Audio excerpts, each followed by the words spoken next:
The House MAGA caucus now appears to be getting their way. After tanking a bunch of votes in highly humiliating fashion last week, House Speaker Kevin McCarthy is negotiating with the far-right caucus to pass a spending bill that has no hope of becoming law. But it would achieve the crucial objective, an 80% cut to Title I, annihilating one of the most important federal programs for low-income schools. 80%. Not just that, it would also cut more than 1 million mothers and children from nutrition aid, slash spending on home heating aid by 70% just ahead of winter, and much more.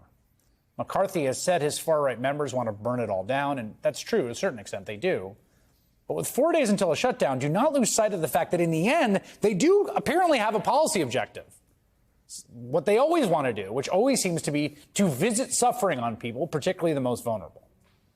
Ron Klain is former White House chief of staff for President Biden, and he joins me now. I had to chuckle a little bit today when Kevin McCarthy, after failing, to even whip his own caucus on the rule before the vote before the vote, losing that twice for the first time in like 20 years, said that the solution to the shutdown was to talk to President Biden. What do you make of what's going on in the House and what it's going to mean for the country? Well, look, Chris, I think you hear people in Washington say all the time, I wish there was more bipartisanship. But in fact, there is a bipartisan agreement between President Biden and the Senate, which passed a key vote in the Senate tonight with 77 senators, vast majority of Republicans, vast majority of Democrats, to keep the government open, to fund the war in Ukraine, and to help people with disaster relief. So it had overwhelming bipartisan support in the Senate. So the problem isn't that Democrats and Republicans can't get along. It's that House Republicans can't get along. President Biden cut a deal with them about government spending when he averted the debt crisis. And now the Republicans in the House don't want to stick to the deal that they made. They want to start all over again and close the government down. So I think this just shows the dysfunction of the House Republican caucus. And on the other hand, you can see that Democrats and the Republicans in the Senate can work together to make progress. And it's a shame to see what's going on in the House right now. The president, we just showed a clip of him on the picket line today in Michigan, the striking United Auto Workers. Stephen Ratner, who worked on the auto rescue under the Obama administration, said it was a bad idea. He thought the president was doing the wrong thing. He was putting the thumb on the scale. What do you think?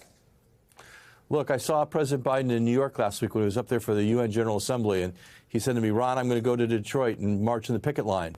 And I said, well, of course you are, Mr. President. That's who you are. That's who you've always been. What you saw today was Joe Biden being Joe Biden. He's been to picket lines many times as a senator. It's his first time as president.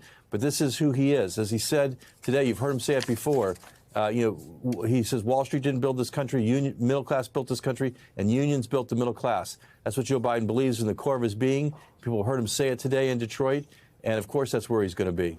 I want to show this. I thought this chart on auto worker job creation over the last several presidents is pretty interesting. Jim Tankersley tweeted this out earlier. Good economic reporter.